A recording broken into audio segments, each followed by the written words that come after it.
Hello, I'm Charna Davis-Wiese, and welcome to UCF Profiles. One of the best things to come out of the crime dramas almost everybody seems to love these days is the fact that young women and little girls, if they get to watch those, get to see female scientists in action. Yes, it's on TV, but that sends out a powerful message. Joining us today is Dr. Leslie Lieberman. She is the founding director of the Women's Research Center, and we're going to be talking about girls and young women and women going into sciences and math and ways we can get the word out and how that can all be made possible. Thank you for joining us. Thank you for having me. I really appreciate it. You know, I was starting to tell you a little bit before we started the show that I have a cousin who's about 14, 15 years older than me. And she was always, you know, the one who made the curve. She was the smartest in the class and just was very, very intelligent. Everything came easily to her. And I remember being very, very little. And there was a very big commotion in our family that she was going to go to college and she was going to major in math. And that was heresy. It was if she was going to say, I'm going to go and pierce my tongue or something like that. To a very conservative mother and father, the thought of a woman going into math was shocking. And needless to say, she ended up getting her PhD and doing very well and has this wonderful life because she loves it. But there's still that thing today. There's still that, you know, that's not for girls, and that's not true at all. My cousin's probably not the only one to prove that. That's absolutely correct. And when you look at the information from the SAT scores, certainly girls do as well, at least early on. And then sort of their interests do change. But now there are lots of programs at that level to encourage girls at the middle school in particular to move into math. Because that's when we lose them. That is when we lose them. So some of our concerns are how do we get kids interested using media in particular, since they're very geared in that direction, to encourage knowledge in math, but also in other sciences, physical sciences, chemistry, physics, and engineering, where we're really missing a lot of girls. And a lot of this was really brought to a head and sparked not too long ago when there was that comment about the girls and women not being from Larry Summers, not being able to. And if there was anything to get girls to sign up for math and science, that probably would have been that comment. That's one of them. I think the other thing that's changed today considerably is that there are a lot more models around than there were 15 years ago. And you see women on television, you see them profiled in a number of reality shows. And the set of shows that really got me interested were the CSIs and all the spin-offs, CSI Miami, New York, Crossing Jordan, Cold Case, where you've got women who are assuming a variety of different roles in forensic sciences, but using math, certainly. And then there's the Numbers show on television, and there's a website tie-in.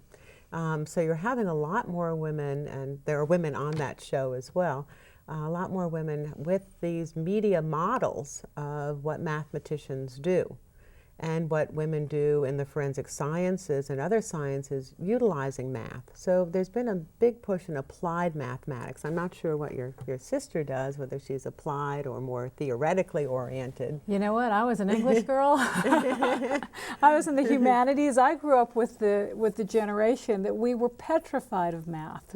It was something very scary to me, and now I see my kids and they're learning it in such fun, practical ways that they love it, and they need help on their homeworks, go to your dad, you know, go to your older brother. And that may be part of it as well, is that it's becoming something that's not as frightening and not as foreboding. I think the other thing is that we don't lose out. Even if girls are not turned on to math in high school, there are always other opportunities to go ahead and catch up. Certainly our community colleges with remedial courses mean that if you really didn't take that calculus in high school or really didn't do well in Algebra 2, as I didn't, you can go ahead and take courses later on. So I think it's important to know that there are lots of options, even though we talk about math as a kind of gatekeeper discipline for the sciences and engineering. You don't have to be a whiz in high school to be able to catch up later on. And in talking with women who are engineers, physicists, chemists, I found that many of them don't really develop that interest until they've taken a course in college. And so it's not always the pipeline that starts in elementary school and brings women along. Sometimes it's just a found interest or a professor that really turns people on. I think also part of it is, and I've seen it doing this show and interviewing professors, I think most of us people outside of the academic world really have no idea the career options open. We were talking about a professor that I interviewed on this show who ended up planning Star Wars technology as a mathematician. Right. And I would have never thought about that, even in trying to guide my children to think of what they want to do. So is there a place where you could say, well, I might be interested in physics or math, and is there a place they can go to find out what it can lead to? Well, I think they can go online. Plus, there are a number of other opportunities. Expanding your horizons brings middle school age girls on campus to experience a wide variety of different activities mounted by the College of Engineering and Computer Sciences. There are many other organizations such as SWE, Society for Women Engineers, that reach out to high school and particularly middle school, but also elementary school, primary school children. Because to this day, I have an elementary school age child, and you'll hear them say, "I'm going to grow up and I'm going to be a teacher," which is a great thing, fabulous thing. Maybe a math teacher. That's the thing. It's still they're still saying the traditional things we said when I was a little girl. Right. You know, I'm going to grow up and I'm going to teach ballet, and it's not even on their radar. Right. The other things are not. It's not even on their radar. Yet we lose them in middle school. But we can find them again. I think that's the other point. They can be found again. So even though the pipeline sort of leaks a bit, you can plug things up, and there are alternative routes. And I think part of what we're trying to do with something like a CSI type of drama, but focusing on women engineers, and there are such a variety of them, that we can bring women and minority men and women who are part of our minority communities into those areas where they're so desperately needed. Later in college, I'm an anthropologist, and we often talk about anthropology as a found discipline. It's taught very rarely in high school. People don't know about it until they're in college. You know, they wanted to take that sociology course for general education credits, and they were locked out of it. So they ended up with this introduction to anthropology or cultural anthropology. And then they find anthropology. Is that what happened with you? Well, a little bit differently. I was interested in anthropology primarily because it was a discipline that you could study everything from genetics to ethnomusicology. And so it was a great major if you really were not sure what you wanted to do. And I did some reading in high school, but I didn't really find my particular niche until my junior year in college, when I had a spectacular professor who was teaching a course in physical or biological anthropology.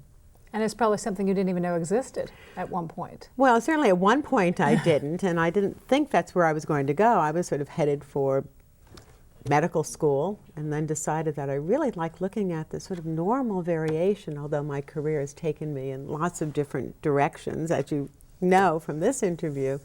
I do many things, particularly wearing my hat as director of the Women's Research Center.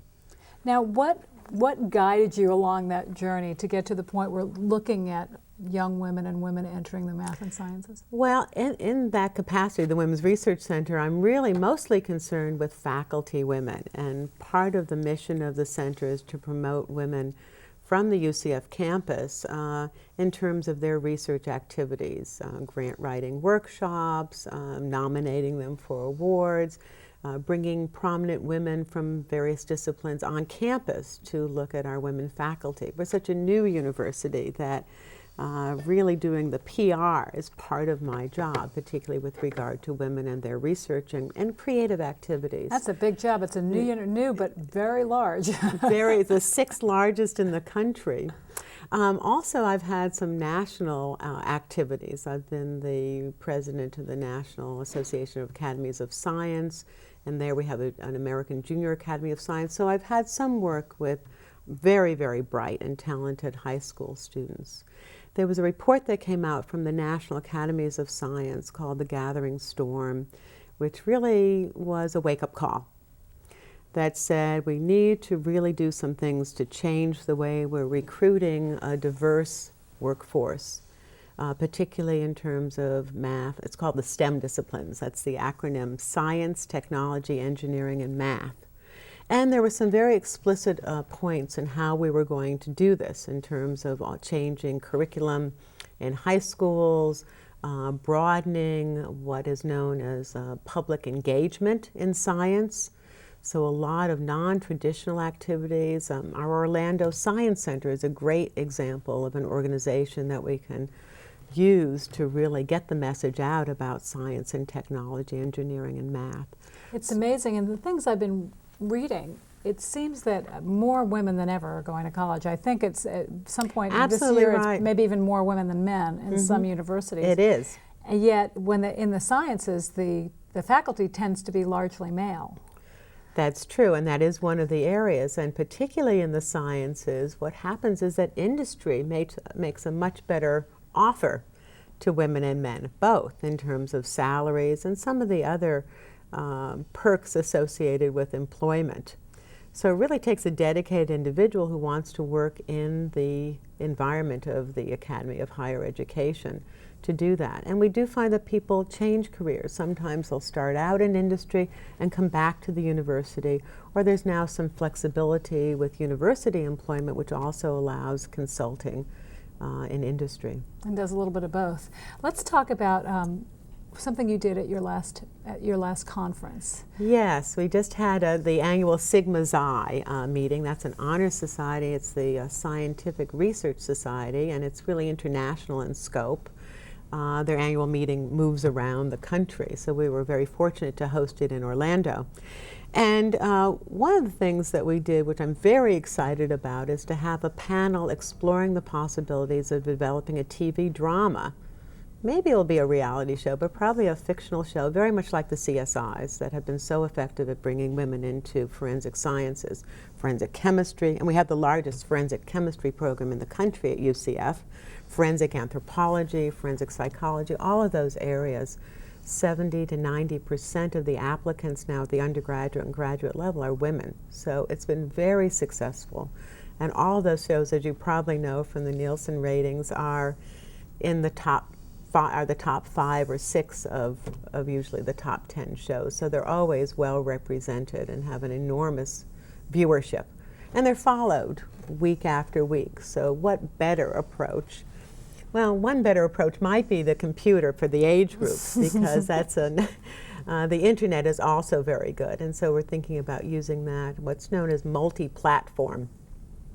So using a variety of media. But the focus for that particular workshop was really on a TV drama.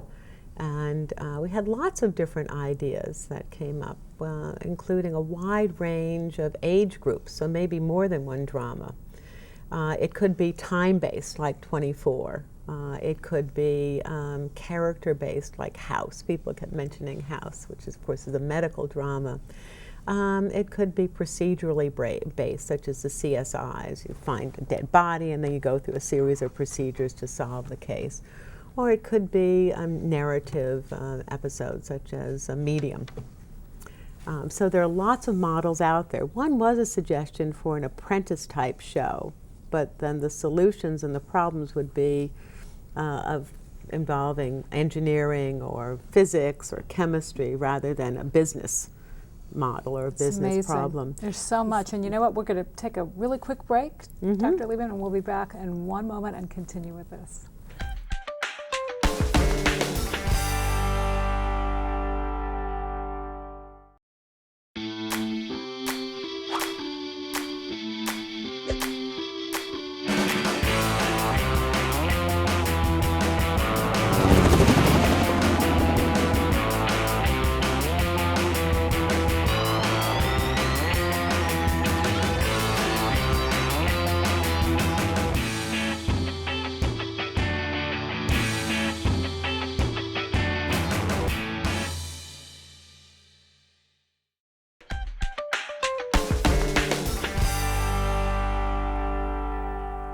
We're back. We're talking with Dr. Leslie Lieberman, and we are talking about women and young girls heading into the sciences and math for career options and how we're going to get more of them to do that. Now, we were talking about a conference where you were working on developing some kind of television show. Right. I just love the idea of an apprentice type thing where they actually have to do something scientific or mathematical because it opens up the world of science and math to people when they don't realize it. I was telling you before about my cousin who's a mathematician and my sister who's much more like me in the arts and the humanities and music, and they went to Europe together, and when they were in Rome, she said, my cousin saw math everywhere, in the way the buildings were built, in the way the bricks and the blocks were on the ground. She said at first it was annoying to her, and then suddenly it was amazing to her that math was all around her, and she never realized it. Well, I think that our disciplinary orientation really allows us to see and filter things in our environments that are very different. But one of the big moves is to get more people to really see the math in their environment and how important it is and how that really is used in terms of construction and engineering all around us.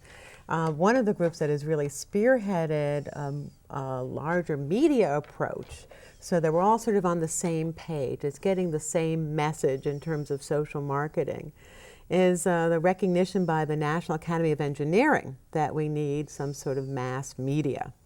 It's interesting that at least in one study about 5 years ago, of 177 corporations, they were spending over $400 million a year really advertising engineering and science.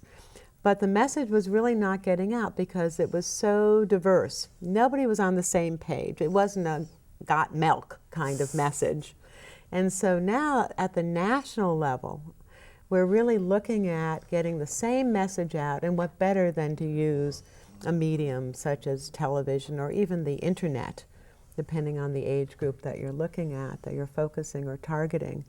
And so there's been a national effort, and when we talked about the workshop that we did, the panel at Sigma Xi, that was part of it.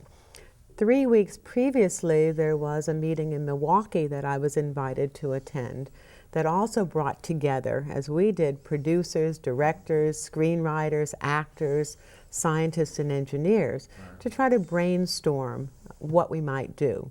Who should be the audience? What should be the medium? Should it be an apprentice-type show? Should it be more like Dora the Explorer, something cartoon-like? Well, certainly, depending on the age group that you're targeting, there are different approaches. So then the problem is, once you agree on something and get it together, you have to sell it and get it on the air. That's the hardest part. It is very difficult, and I was just beginning to realize that from my colleagues in film and digital media, how difficult and how expensive it is. Even if you're targeting cable television and not some of the larger channels, networks, some of the larger networks. So I think that may have come out of this particular project with Sigma Xi is that we're going to do snippets. And snippets will be 2 to 3 minute productions. Some will be character-based, some will be reality, some of them will be time-based fiction, some of them may even be cartoons that will mount on the internet, which is a wonderful way to get them out there for modest costs, lots of rapid feedback, very diverse audiences. If you actually build a following on the internet, you can have a much better chance of selling it to individuals. I like those jib-jab guys. You know who I'm talking about? Yeah. Where they do the politicians and they move their mouths and they make up these crazy songs. Yeah.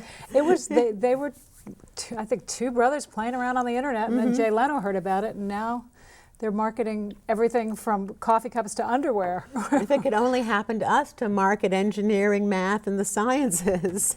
Right. You have to find the hook. You have to find the angle that's going to really get everybody talking about it. That is true. And some of the reading I've been doing, I read about a place called Thomas Jefferson High School for Science and Technology. And on the internet, I was Googling, and I found out about this particular school, and I imagine it's in the DC area because it was in the Washington Post.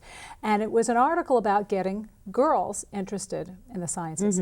And it said towards the senior level, and especially in the advanced or honors classes, there would be maybe 1 girl or maybe no girls, and they were attracted to other other parts of science. And the professors there were thinking, well, interviewing the girls, why do you think this? What's going on here? And they felt that inherent personality differences, whether, I don't know if that's true or not, or it's just the stereotype, that some of the sciences tend to be more conflict, more taking an established thought and trying to deal with that, or trying to go in a different direction, more of a conflict. When the girls were more attracted to more collaborative sciences like biology or sciences you'd work in a group, and the boys seemed to be more interested in the solitary ones that might have more conflict. Does that sound like that might be a case, or maybe just in this one particular high school? Because they wanted to get the girls into more of the solitary sciences, the chemistry and things like that. And in fact, all of those sciences are collaborative. You can't do it alone any longer, and nor can you do it with people who are just in your disciplines. So most of the people I know work collaboratively across disciplines. So I don't know about that particular high school. My experience has been with the Harlem Children's Society. And we both in Harlem as in New York? Harlem in New York, and we had 6 students here this summer. And here in Orlando? In Orlando on the UCF campus, and last year we had 6 in Cocoa who were at the Florida Space Institute. That first year there were 4 women and 2 men, and this year we had 3 and 3. Now how old are they? What age students? The age range is 15 to 21, so it's high school through the first couple of years of college, which is really wonderful because those college-age students come back into the program and mentor the younger students. Each student gets a stipend and a wonderful experience, which is quite rigorous in terms of the requirements. But what has happened, when those students are screened in the New York, New Jersey area, and they go to Bronx High School of Science, Manhattan Tech, and there are lots of girls represented there. Now they are self-selected to go to those magnet schools, so you already have an interest, but they're certainly not wanting from physics and chemistry classes as well as biology. All of those areas you can devise experiential activities that involve collaboration and cooperation, and also other modes of learning. Even a class that I attended a number of years ago when I first got to UCF looked at new ways of concept mapping, that is using words and concepts for basic ideas in chemistry. And we know women tend to feel more comfortable using verbal approaches as opposed to boys. For whatever reason, maybe the way we're socialized, whatever. And so utilizing that facility, both men and women, boys and girls in this particular class, did a concept map using words, not numbers, to look at some basic ideas about what is matter, what are gases, what's a mole.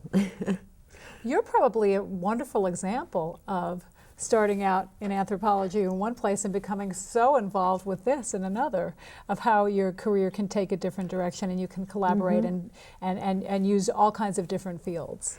Very much so. I'm really not a high-tech person, yet I found myself, having moved to UCF, that I'm doing more and more with technology. I never thought as an individual that I would be using GPS or GIS and digital media. Yet we've had funding for it's called Busing to Better Health project. And Busing to Better Health is on the Television Transit Network, which is a closed-circuit television network on the buses in Orlando, on the Lynx buses. There are 3 screens. If you've not ridden on one of the buses, there are 3 screens on the buses, much like the old-style airplane screens, as opposed to those now in front of your seat. And it is closed circuit, so you can put programming on these screens. They're also linked into the GPS system to announce stops.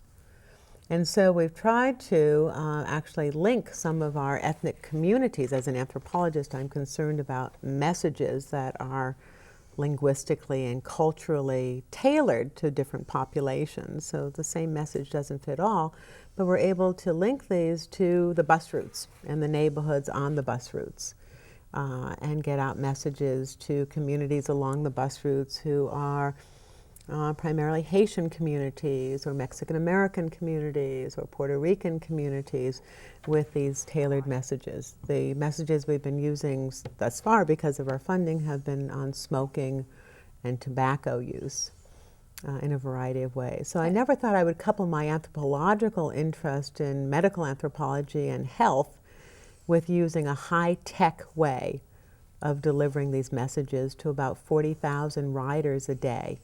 See, that's the thing about technology. Granted, there are pitfalls and there are problems and there are dangers. However, never in our history has there ever been an easier, faster, more accessible way to get information out to a large population.